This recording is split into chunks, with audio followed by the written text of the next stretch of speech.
Have you ever played a game that sucked you in like no other? A game with so much effort to mirror a real living world that sometimes you forget that it isn't at all. And I'm not talking just about graphics either. The details for the characters, the personalities those characters have, all working together to make a perfect experience for a player. Your mind probably went to a game like Red Dead Redemption, Grand Theft Auto, or even games like Skyrim or Cyberpunk. Sure, the most I play video games list ever, but they're still all classic. All industry veterans like Rockstar and Bethesda, they're known for the detail and care they put into all their worlds. Now what if I told you forgot someone big, someone that you'd never expect? Nah, I'm joking.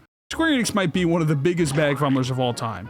Yeah, but at one point, they were pumping out a lot of great titles, and so were their subsidiaries, and one of those is Sleeping Dogs. It's definitely not some kind of niche game, but I've always felt it never got the respect it deserved. Sleeping Dogs came out at a time in gaming where things were about grittiness, realism, and for a lot of games like this, having a nice fleshed out open world. The lazy term would be Grand Theft Auto-likes, open world, do crime, drive cars, and door horses. But I've always felt blanketing all of these games under one banner is a little ridiculous, because Sleeping Dogs is its own entire game. The whole game takes place in Hong Kong, with the game aiming for a mixture of a cop-type movie and a traditional Hong Kong-based kung fu movie, mostly around Bruce Lee movies. Main difference to those is that this takes place in the 2000s version of Hong Kong, not just for the nostalgia for guys who dress like this still. For very specific ones, think movies like Enter the Dragon. There's a whole DLC about the movie. Yeah, sure, I've never been to Hong Kong either, but I don't even think I could point to Hong Kong on a map. The game actually had a pretty tortuous development, to say the least. While the concept for a Hong Kong-based triad game was always going to be the plot, it changed hands and titles over the course of around 4 years straight. Nowadays, that would be 10 or 15 years with the current development cycle. It started all the way back in 2007 under Treyarch, under the title Black Lotus, before being shifted to a newer house studio called United Front Games, which then swapped into being a part of a true crime series in hopes that it would sell better with the franchise name attached. You know, the true crime series? I know what I said earlier about the Grand Theft Auto-like games thing, but this franchise is a flat-out clone. We have True Crime, New York, Los Angeles, and then we would have had Hong Kong. The game was actually so far along that it does have actual E3 trailers from 2010. The gameplay was almost exactly the same as what we actually got. The graphics just got a little worse, the streets got a little bit wider, and Wei's character got changed a good bit. But the developers cursed happened. The game got delayed more and more trying to patch out bugs and graphical issues, till interest totally waned out and it was abandoned completely by Activision. But not fully. For some reason, I don't know why, Square Enix bought the rights for the game and moved it over to them. Still, an even worse death sentence than working under Activision. But the move made a lot of sense for the time. At the tail end of the PlayStation 2 into the PlayStation 3, we saw a shift of what was a successful game. It was more about high fidelity, almost action movie-like games with rich stories and deeper characters than the early 2000s saw. And while JRPG-like games like Final Fantasy XIII were still doing well enough in their own audience, they weren't doing the numbers they used to do in the 2000s and 90s. Can you guess what Square Enix's bread and butter is? So Square starts pumping out more variety, acquiring the studios behind games like Hitman and Tomb Raider and, Sleeping Dogs. You can judge things in retrospect with all of them being sold off for their parts, but there is plenty of great games by these subsidiaries made under the Square banner. But I guess they never really got that cash cow. Sleeping Dogs, even with its pretty rough development, actually had some pretty damn impressive sales numbers, and even outselling franchise staples like Dragon Quest. Remember the earlier point. I mean, they even managed to bring over the studio while still keeping the star-studded cast of the game. You can question how they're used, but they're still here. So how did things end up being pulled off? Well, with one important character, Wei Shen, the protagonist, played by Will Yun Lee, the hottest man of 2007. The game is a classic undercover cop story, working for the Hong Kong police to try and take down the Triad, returning to Hong Kong after a long time in the United States. He's not a uber deep character, but he's got just enough personality where he's a little bit easy to self-insert into, but he's not blank and boring. On the dark side of that, he's the only fleshed out character in the game, so you know what, well, we'll take what we can get. He has his conflicts, he has his goals, has his story, but never too much to the point where I start yawning. Without it, I feel like the whole thing they're going for just isn't gonna work. Wei is a total badass. Think like a John Wick kind of character. He's amazing at martial arts, amazing with guns, and charismatic. Hell, he can even jump on the moving cars in traffic. He's supposed to feel like an action hero, taking out whole armies of people with just his fist, doing stunts. But this actually still has to be pulled off in the gameplay. It does it at like an 85% accuracy. There's two completely different sides gameplay-wise. We have the flashy martial arts moves with smashing people into walls and beating people with a fish. Then there's the more basic side, the gritty shooter. If Max Payne is the best a third-person shooter can get, Sleeping Dogs is right there with Just Cause. The guns literally feel like they're made of plastic. I don't even know how to explain it. They don't have a crazy amount of weight, they're shiny and fake looking, it's not amazing, it's not awful, it's right in the middle, but it does feel like an action movie. I also like my trash with a lot of explosions. But still, it would feel empty without a good mixture. Then we have the elephant in the room, the plot. With the introduction of it, you'd think I hate it. How about you read the title? The game's plot is pure fun. It's cheesy, but it still manages to have an amount of heart around it that I didn't think would be possible. I constantly had scenarios where I'd start up a mission and go, wait, I love this mission. Nearly every time, outside of the other half, the cop missions. The story, just like the combat, is split right in the damn middle between fun triad missions about crime and beating innocent people up with these very boring police missions, which are usually like following someone. I also like my trash with a lot of driving. On a positive side of that, it doesn't really take away from the game enough to be ruined by them. They just really aren't that enjoyable. Now we could do the thing where we sit here and explain every mission start to finish and just read out all the dialogue, but like, who are we kidding? What are you gonna get out of this? Instead of just wasting 8 hours, I'll just talk about the things that interested me. The starting mission of the game is the perfect example of what things are going for. We have an action movie drug bust right by the docks of our starting area, North Point. Wei goes running through all the buildings, smashing through doors, even breaks up a party before getting caught. Then we have one of those cop interrogations where he finds out he's actually undercover, whatever. You know what it is. Let's get to the interesting part. How much this opening mission proves that I'm right. The chase scene shows how much of a badass Wei is, jumping from building to building, smashing in the doors, but the aesthetic alone of the docks just provides a lot of what this game's gonna be like. It's dirty, pouring rain, you're going through all these dirty chicken shops and disrupting everyone's day, and the cops are just incompetent. The cops don't even know you're undercover. Instead, Pembroke here has to save you, the mysterious British guy who feels like he's out of a James Bond movie. And of course, the best friend Jackie, an old friend of Wei who gets out of jail with us. We have all the setup we need for the action plot, the smart British instructor, the dumb friend, the gritty city that needs to be cleaned up by Wei. What more could you want? We have Raymond, the guy who keeps Wei in check, always doubting him, but just has to go with it because he's just so cool. I mean, just look at Wei, he's too cool. The short haircut serious lady cop starts with doubting Wei and his crazy antics. You're doing too much, Wei, you gotta slow down. And then she becomes Wei's right hand, woman. Maybe even a love interest? We don't know. Then we have the triad outside of Jackie. Winston, the big boss who takes shit from no one but still has a soft side for his wife and family. Conroy. Conroy. Duke. I like his name. Big Smile Lee, the main antagonist in the red pole of the triad. And the big boss, Uncle Po. Then there's Dog Eyes, servant of Big Smile Lee. This guy's really creepy. Just makes me feel a little bit yucky. I'm really sorry. Your sister blew me.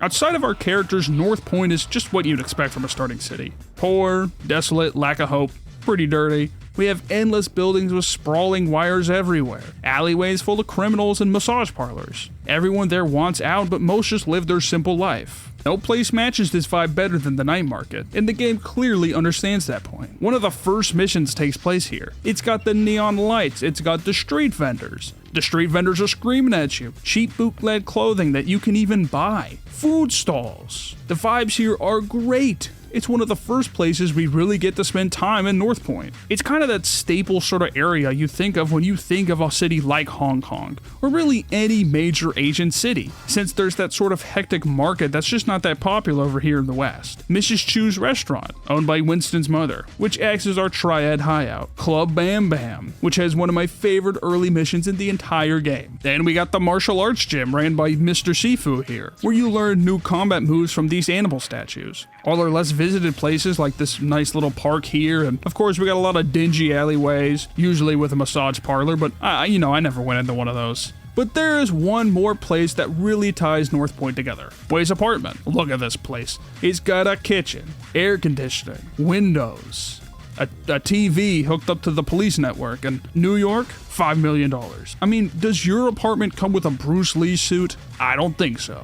I've always liked areas like this. I feel like the player home is something that's often overlooked because you aren't really supposed to spend a massive amount of time here. So we'll review all of them when we get there with one big question. Would I live here? Yes. But there is a more important question. What is there to even do in North Point? Massage parlor. If you don't like fun, we have police missions, racing, chicken fighting, martial arts arenas. Don't forget side quests and errands. It is a Square Enix game. And most importantly, above all else, karaoke. These earlier types of open worlds have a nice spew of things to do, even if they feel a little bit scattered from most things. You have what you expect. The racing missions, the side quests and errand missions are very Ubisoft. That's the only way I can put it. But other aspects of the game are more unique. The police missions kind of just exist. There's no real incentive I found in doing them besides ruining your social credit. Beat people up, hack things, arrest guys. The other side of that is the cop job, which is an errand quest but more police focused,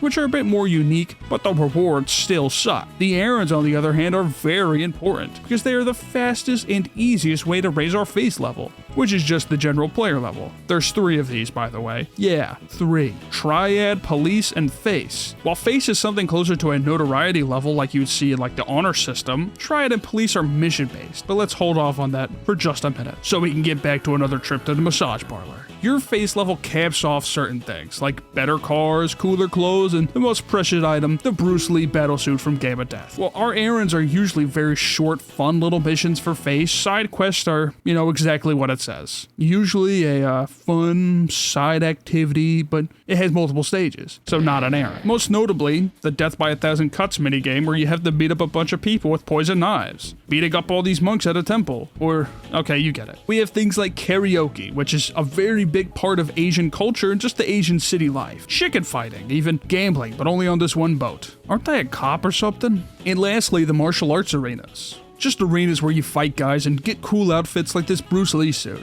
Don't know the movie this time. These are all optional, but you'll never be locked out of main missions from not visiting all the massage parlors or not finishing all the karaoke songs, even if they should. We also have collectibles, lock boxes, which just hold money and maybe an outfit piece, and health shrines. Figure that one out yourself. But there is one that's 100 times more important than any of those. The animal statue. Turn them in, get new combos, get some backstory on why. You notice how much stuff there is to do? Well, stuff is nice, sure, but is it worth doing? Collectibles aren't really everyone's cup of tea. You like Banjo-Kazooie? This is your favorite game of all time, which is just to make the player explore a little bit more of the map. The rewards are obviously worth it for the statues and shrines, but the lockboxes, clothings, and small handful of cash. It's like Christmas. These are great things to add to a game. Not a grind, optional, it's what you want. Cop jobs and errands are 2 sides of the exact same coin. Short missions, barely a minute long, that increase a level. They're boring. Most of them are just repeats of each other, and half of them just involve driving somewhere on a time limit. It just feels like pure filler content. The other open world cop missions also suck. The rewards aren't worth doing, and it's literally the same activity multiple times over. The game is filled with stuff, but just because you can add something doesn't mean it's fun or engaging. The actual stuff that's worth doing is optional to a point where you can never do a single one and still beat the game with little issue. Even the stuff that is in 90% of all open world games, like racing and entertainment stuff, is just expected out of the game. It's the bare minimum that anyone could do. Even if the karaoke is pretty damn fun, or the martial arts arena is also fun. The point of the open world is to fill time between our main missions. But why would I when most of it's just filler? They could have taken out all the cop stuffs, all the errands, and just replaced it with maybe 1 or 2 more side quests or maybe another arena. It just actually reminds me of the modern Spider-Man games. Just because there is content in the game does not make it engaging automatically. But something to do is still something to do. Speaking of engaging, let's engage our way back to way, shall we? Are you liking this video? Then subscribe. It'll let me know if people want more stuff like this in the future. Most of North Point is about Way's initiation, getting to know other members, earning trust from Winston, surviving people like Conroy, and meeting people like Duke.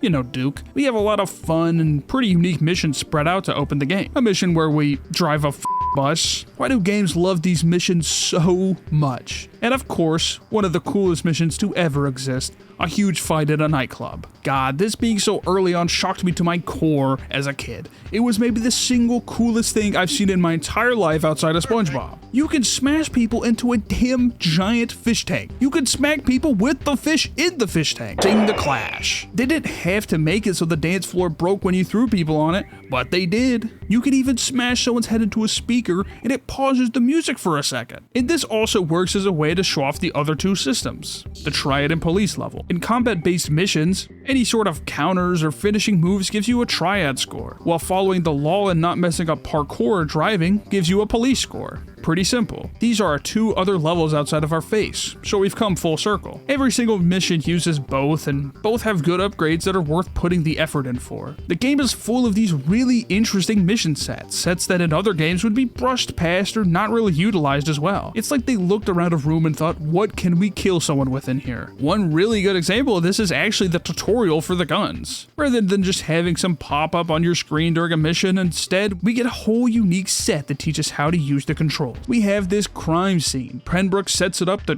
charge some guy for a gun, I don't remember. Pembroke orders us to recreate the crime scene with the gun, planting bullets in specific objects, shooting enemies. It's just a cool tutorial, because most wouldn't do something like this. That's something this game is all about. The problem is, the pendulum swings in the other direction with the gun missions. A lot of the sets are just cover and shoot sets, while the actual settings can be pretty cool at times.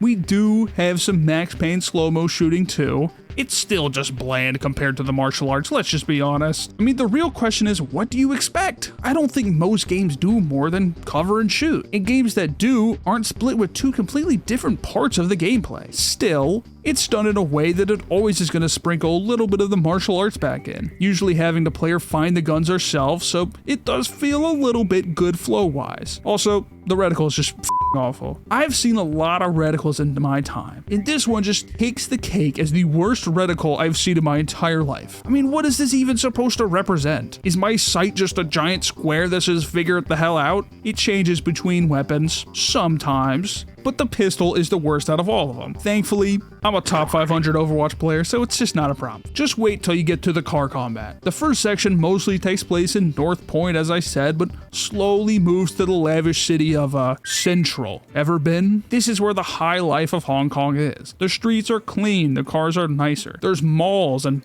hotels. Wow. Outside of it, just walking around on the ground level, it's about as walkable as any American city, but they still have some nice little areas here and there. We have this club district with some nice slim paths and neon signs, or this mall area, even an outdoor shopping plaza right by the ocean. It's actually a very nice city. Peeling back the layer of this onion even a little bit reveals some pretty crazy stuff. Living in Central is the goal of all the Triad members, and we get here pretty damn quick because, you know, Wei just gets things done. Everyone goes from the tank top and chain to the suit. We're professionals now. This whole section about the Water Street Boys and fitting into the Sun on E Triad and shaking off this whole being an undercover cop thing. Even though we got close to being found out multiple times, we know how this sort of thing goes in the movie. This section ends at Winston's wedding, which is one of the best missions in the entire game. Still, there's some fun missions just outside the club. I really like this one where we fight in a warehouse to get one of Dog Eye's biggest traffickers. Starts off with martial arts, we secure our own weapon and start shooting. Within the actual game, this mission's pretty damn important. It just starts Wei's path of breaking away from being an undercover cop. And you know, my interest waning a little bit. This formula is used a little too much. Some interesting sets and scenarios save it, but almost all missions where guns are in it go like this. Fight with a fist and secure a weapon. Have a shootout, chase someone in a car. This would get very boring. Yeah, it does. But they do spice it up sometimes. Sometimes we don't chase them in the car.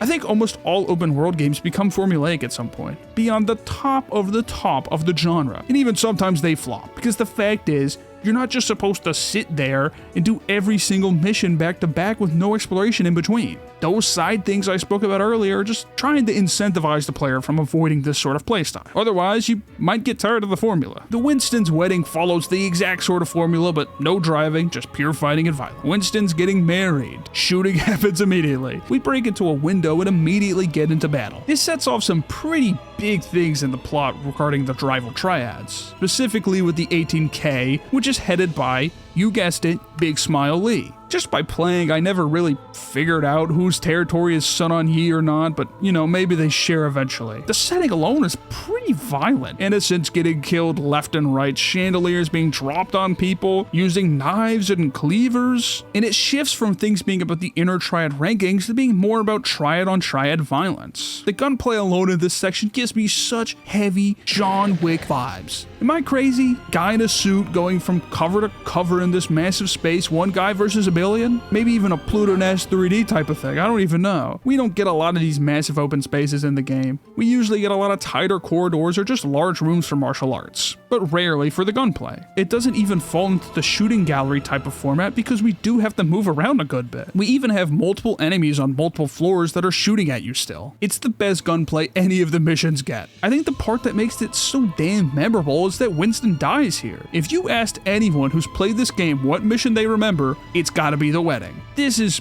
still somewhat early on at the story, but not enough that I feel like I have no care for Winston as a person. He's an anxious guy, has a soft side, but is a leader first, your average good old guy. But they also killed his wife as well, so why do we do that one? Why do we do that for? We couldn't do this after the wedding took place. What happened to honor? It's so bad they actually shoot poor Uncle Po as well, and we have to, cuddle him back to full health. This sort of mission kind of feels like the end of the prologue. It's such a massive sort of jump within the story, from the quiet North Point gang stuff to now being like, yeah, Wei is the leader of all of North Point. I'd give it to him too, even if he was an undercover cop. Would you say no to a man this powerful? I feel like this is a true highlight mission of what this game can be. Every element is added in. The action, the violence, the tragedy. It's like a TV drama you'd see on your parents' TV. Just missing those really, really awful Max Payne 3 lens flares. In this first section alone, we get all the best moments of any sort of crime drama. Wei does the dirty work, extorting street vendors and selling cheap stolen watches. He strong-arms bus drivers, hijacks cars, uses his talent to take things from Dog Eyes, like when we take Club Bam Bam from him, all to earn trust and snake our way in, and it works pretty damn well for him. And while we do all of it, we slowly get into the triad and lose sight of our actual duties of an undercover cop. The second section from here is exactly where you'd expect the story to go, but we are missing something really big. You know how you get from mission to mission? A car. I keep going on about how this game feels like an action movie. Slow motion, guns that feel like toys, being a super soldier in a world full of damn nobodies. But the driving is the one thing that solidifies this more than everything. In every car mission, and boy is there a lot, the cars just explode if you shoot a tire out. I mean, like balls of fire just exploding like a nuke. Add on to that every car is just so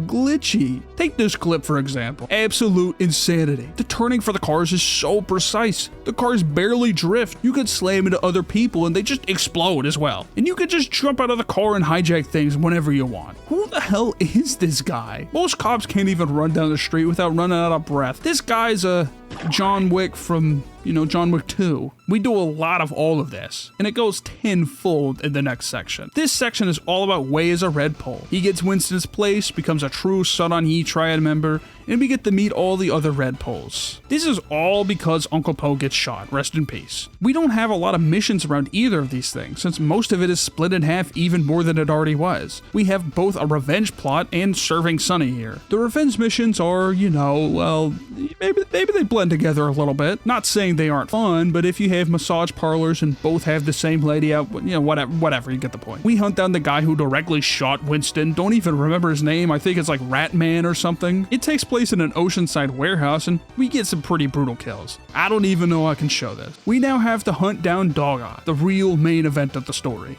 We had missions length of his evil, his bloodshed, all coming down to swordfish.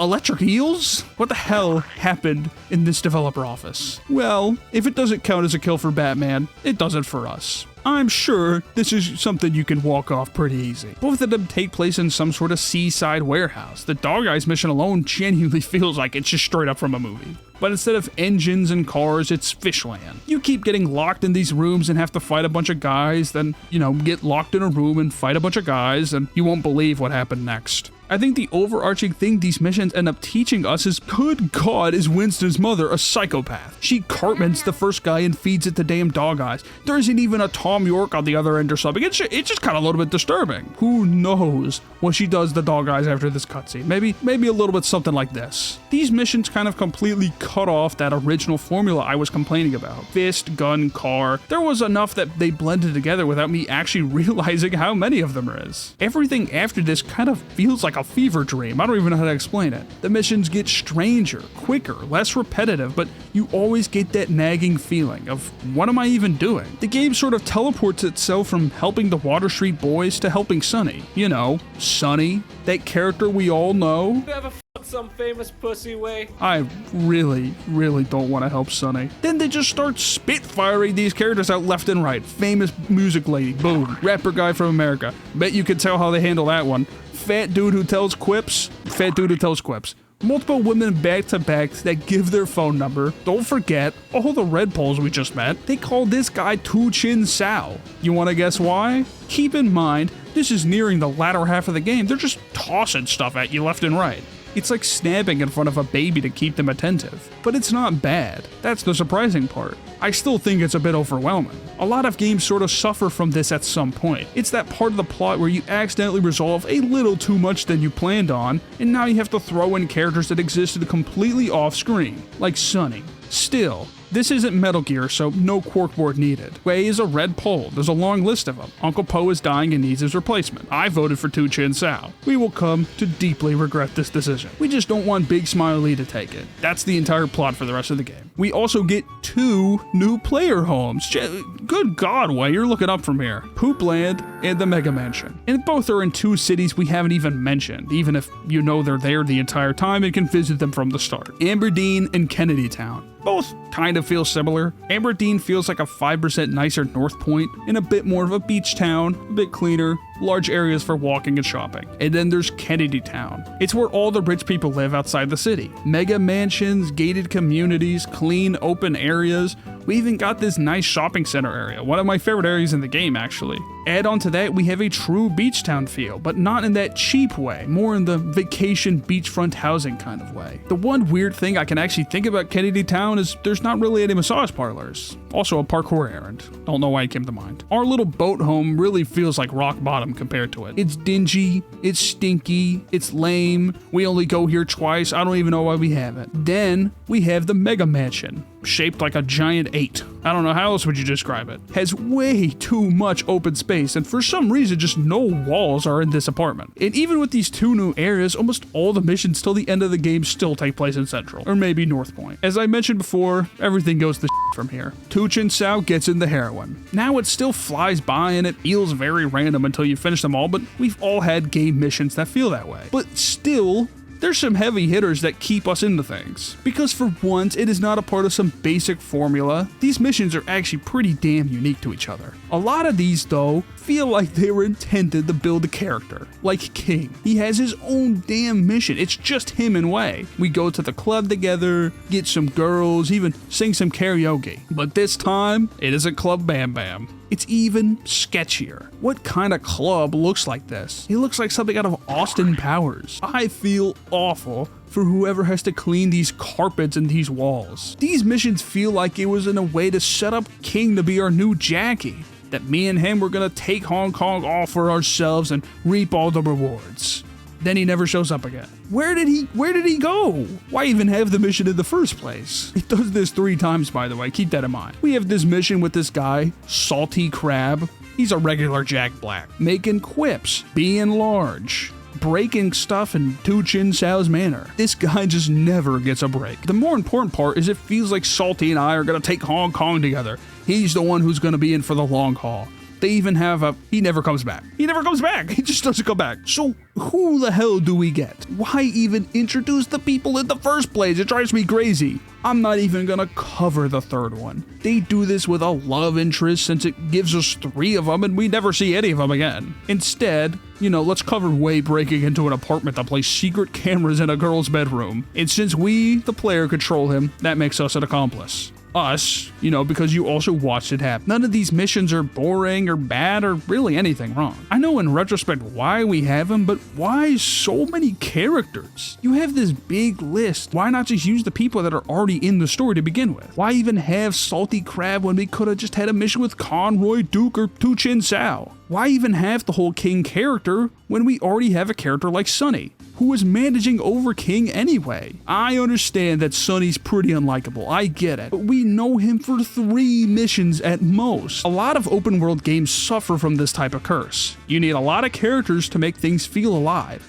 but then you kinda just don't know what to do with them at some point. You can maybe add this problem into being around the change in ownership of the project, but it's still in the game and it's still a problem. All of these missions are kinda related to the same plot point. We just want Sunny arrested so he can't vote for Big Smiley as the new boss of the Triads. All of this ends up climaxing to Wei breaking apart from Pendrew, till he's barely an undercover cop anymore. It's about what you'd expect. Since they got Sunny arrested, Pendrew says the job is done, it's time to pack it up. Wei says it isn't until the Triad is gone. And Pendrew has went so far to get back at Wei for fighting back against him that even Raymond thinks we sound sane. Moral of the story, the English are evil. This ends up in a pretty cool mission at the tail end of the game. Uncle Poe's funeral, where Pendrew sends the 18K Triad after us in a sort of let them all kill each other sort of action thing. Good set, destroyable graves, heavy rain, grenade launchers. For some reason, the graveyard is a map that every game just has to have at some point. I'd still put it on a lower tier for most missions in the game, but for what it is, it's still pretty fun. Still, doesn't live up to the wedding mission, but it makes out of the top 10 out of 30. I think my main problem with it is that it's a real blink and you'll miss it kind of mission. Actually, the whole game does this. These missions feel like they could have been 5% longer, and the missions that feel like they could be shorter are the laziest ones. The hospital mission near the end of the game, where we have to protect Uncle Poe from some 18K Triad members, is just a shooter slop mission. It could have been a cool set. Instead, we just sit in a corridor and defend a door. This is the most drawn out mission in the entire game. It's actually insane. But the graveyard mission? Hell, it's like 7 minutes long. The mission after it is 10 times longer and half of it's spent on a boat. Still, it's a good mission. Sometimes it's better to keep it short to keep things fresh. You draw it out a little bit too much and the player gets tired of the same sort of things. Too short, they feel a little bit unsatisfied. Take, for instance, one of the earlier missions, the second visit to Club Bam Bam. If it was just a shootout within the club itself, yeah, it would be the average length of a mission within the game, maybe a little short, but good enough. Instead, it kind of just stretches itself thin by moving outside and having a fight in the streets that kind of just drags on forever. Again, in another North Point mission where we defend Mrs. Chu's restaurant from the 18K, it just flies by. So much to the point that the pacing of the mission feels awful. It's got a moderate attention span all the way back in 2012. These are exceptions for missions, it's not really the norm. The problem is, if we really ask ourselves whether we want a mission to be too long and get unfun, or too short and wanting more, I'd rather just want more. Because most missions have that pattern, you'll get that satisfaction any other way. This is mainly an open world game type of problem, but that's more of an outro discussion. At this point in the game, we are nearing the very end of everything. All the cities found, all the side quests unlocked, all of the massage parlors visited. So all we have left is the final stretch. We have this mission where we have to save Jackie. Well, 2 missions where we have to save him. Seems excessive, yeah, but it's important for only one reason. Jackie doesn't want to be in the Triad anymore. Neither one of these missions are good. Let's be blunt. One at least has us using a handsaw in a fight, but the other, the single worst, most unfun mission in the entire game. Drawn out boat mission. At the very least, we get some emotional talks between Wei and Jackie. Jackie doesn't understand what he's fighting for anymore. It's all kind of sad. He's our best friend. We want the best for him. Well, I got good news for you, viewer. He gets his wish all right. Jackie dies. The single most awful, gruesome, extreme death compared to any single character in the entire game besides for, Ratface. I mean, my jaw was at the floor from this. What the did he even do? He stole fake watches and that's it. Can I even show this? Bring back the Animal Crossing sensor. Good God. And then the cutscene right after? A literal torture scene. The game's been violent the entire time, but I'm gonna say this is a step too far. This all comes from Wei being discovered as an undercover cop. You can thank Pendrew for that one. This mission and the one after it are some of the best missions in the game, hands down. They went all out for it, as they should. This mission takes place entirely in this unfinished 18K penthouse, right after being tortured by Mr. Tong here. The mission has Wei barely able to stand for some of it. Then he goes on an absolute rampage. Pipes, a lot less funny than the swordfish, that's for sure. The sets in this mission are absolutely incredible. We have some risky ass parkour on scaffolding around the skyscraper. Then we get to the shooting. This pool section is my favorite. Even if it's more of a defend than a run and gun, it's the perfect length to not get too boring. I know I said earlier how much I hate the reticle, but you know, this one single gun has a good reticle. It even has a boss fight. It has two boss fights. We have this one in this one sauna room, then we go to another sauna room and fight another boss. Genius. The main fight of this is still the fight with Mr. Tong. He tries to be all sage and wise, and then he just, does this. Goes out pretty violently too. I know a lot of games and movies have action scenes in construction zones or on top of buildings, but it doesn't make it boring. The strange thing is that once again, it's oddly short, being 14 minutes with the cutscene included. But it feels more like the final mission than the actual final mission does. There's a nagging feeling I can't shake about this that I sort of think is kind of obvious just from watching. It feels like they were told to shorten the damn game down. Maybe Square needed some more budget for a 12th Final Fantasy VII side game or something, but the beginning feels more fleshed out than the end by a mile. The final mission is the single best example of this. There isn't any breathing room or space to literally have anything. No walk-ups to rooms or conversations. It's all pure action from start to finish with barely any cutscenes. The entire final mission is barely 10 minutes long. Think about a game like Max Payne 3, since it's kind of similar. A single mission in that game is nearly 20 minutes long. In some cases, the sets aren't even good enough to justify it, but that's excluding cutscenes. One is open world and the other isn't. Sure, 10 minutes for the final mission of the game? I still think it's a fine mission, all things considered. All it is taking out Big Smile Lee. There's no other way the game was gonna end, and yeah, I get that much, but it's so damn short. Starts in a warehouse of sorts, quickly in almost like 3 minutes just moves to a restaurant. Still, pretty fun set. Got some fish tanks to destroy, fighting people behind tables. It's always gonna be fun. From there, it's just a little chase segment with a final battle, almost immediately after it. Yeah, Wade does at least tank his shotgun shell like an absolute animal, and the actual action side of all this is still fun. Who doesn't love exploding boats? Even the actual final battle just isn't that bad. An injured Wei has like a short 1-minute brawl with Big Smile Lee, and then, you throw him in an ice chipper. Like hell.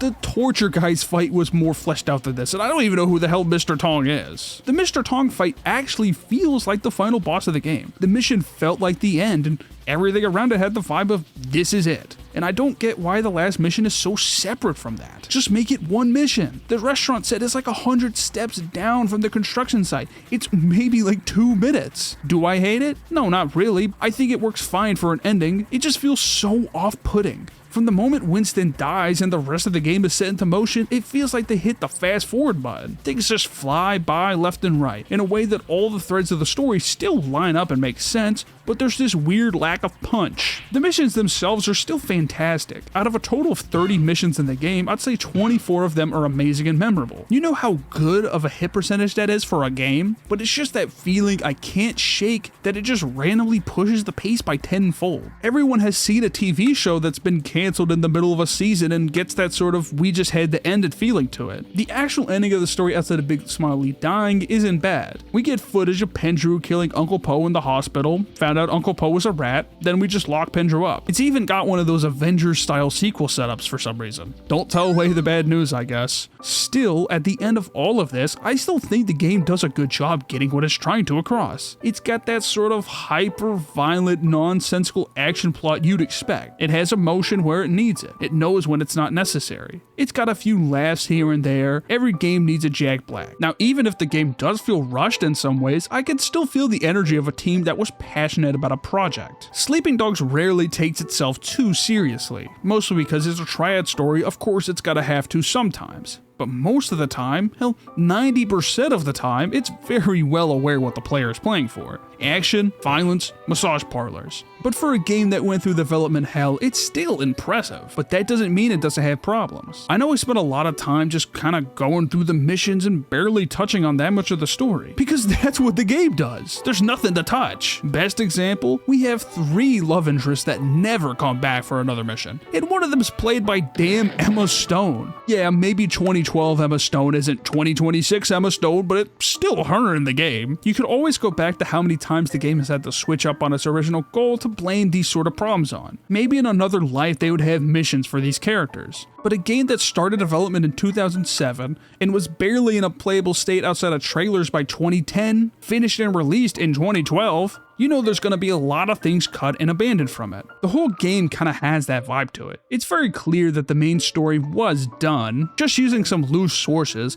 you can actually figure out that characters like Pendrew and Wei were always within the goals of the story. You could even hear Pendrew's voice in the original E3 trailer. We'll never know what was there and what wasn't there, but if I had to make an assumption, I think 80% of this game was added after the True Crime label was dropped. There's this very flimsy excuse for things to actually do, while still having an underbelly of actual good content. The very fun and well-made martial arts combat is layered with this awful gunplay. The start of a story that builds up with a lot of atmosphere just to rush itself towards the finish line. And even with all that, the funny part is, I enjoy this game. Everything it has stacked against it, it has something better going for it. While the story is rushed and the ending is literally just a sequel setup, it is still a satisfying enough conclusion. But only if you look at it from that action movie mindset I was talking about. There's plenty of characters in the game that are memorable, like Wei, Winston, Jackie, and even Pendrew. Even some of the non-story things like the general atmosphere of the game and how much the game went into emulating the vibes of Hong Kong, the night markets,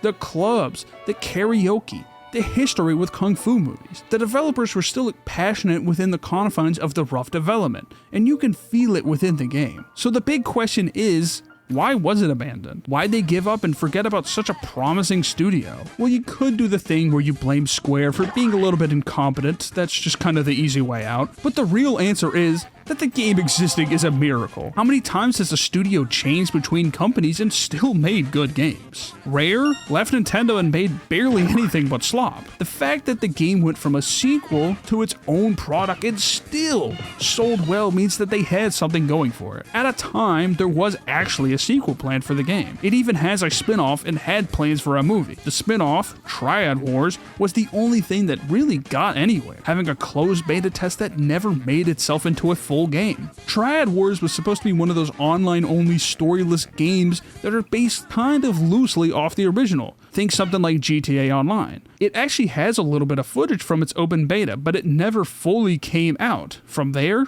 dead silence. As of 2018, the studio is just completely gone and sold for parts, almost like every other subsidiary studio under Square. Maybe they simply couldn't recapture that original lightning in a bottle and make a product of equal or greater value. I mean, I personally think it's a bad decision to take a story-focused game and drop it for an online-only PvP game. Games are more expensive than ever, and games like Sleeping Dogs just flat out don't really succeed anymore. Back in the early 2010s and 2000s, development costs were low enough and time was short enough to develop that a bad game could be tanked if it had bad sales numbers. Even a good game like Sleeping Dogs could make its money back if it did flop. A game like this right now would be a smog's vault worth of cash in nearly 10 years of development. And even if it did well, execs would ruin it by trying to make it another cash cow instead of just trying to make it a good game. So in a world where there's 3 Watchdog games and Mafia is still getting new releases to this day, Sleeping Dogs will just have to be laid to rest. As much as I wish there would be a sequel one day somehow, I just can't get my hopes up. And even with all the problems and the downsides, it's still a game I'd replay anytime. And I really wish it got the shine it deserved. Goodbye and see you later.